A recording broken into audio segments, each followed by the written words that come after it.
আজকে জামাই ষষ্ঠী। আমি দেখো তৈরি হয়ে গেছি। তার আগে আমি এই দেখো নিয়েছি আজকে সকাল সকাল। আজকে কিন্তু ফুল অনেক কম হয়েছে, তবু আজকে পুজোটা তাড়াতাড়ি করে আগে দিয়ে নিলাম। এবার গেছি, ও এলে পরেই আমরা বেরিয়ে পড়ব। আর প্রচণ্ড গরম, ভীষণ ঘাম হচ্ছে দেখো। তো বাবার ভীষণ শরীর খারাপ। ভেবেছিলাম যে বাবা হয়তো অ্যাডমিশন হয়ে যাবে গত পরশু দিন হসপিটালে, কিন্তু হসপিটাল থেকে সেটা নেয়নি, কিছু টেস্ট বাকি ছিল বলে। তো সামনে শুক্রবার হয়তো অ্যাডমিশন হলেও হতে পারে। তো এবছর আমরা ষষ্ঠীতে যাব না ঠিক করেছিলাম, কিন্তু মা বাবার একান্ত ইচ্ছাতে আমরা আজকে যাব। তো ওই জন্য আমরা রেডি হয়েছি। বাবার ভীষণই শরীর খারাপ, একটা সার্জারির কথা মানে রয়েছে।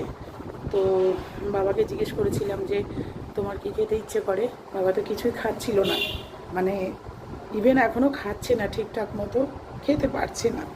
শরীরটা ভীষণই খারাপ, ট্রিটমেন্ট চলছে, 2 মাস ধরে ট্রিটমেন্ট চলছে, বিভিন্ন ডক্টর বিভিন্ন হসপিটাল দেখানো হয়েছে।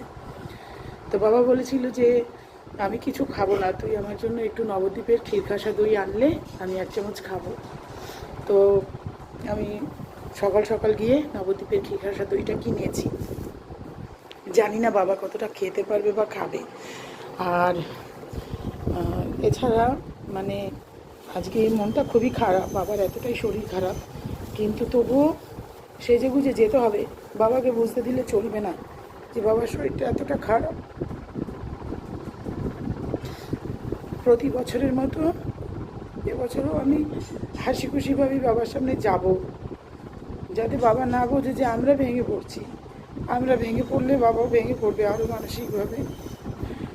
আমি কথা বলতে পারছি না।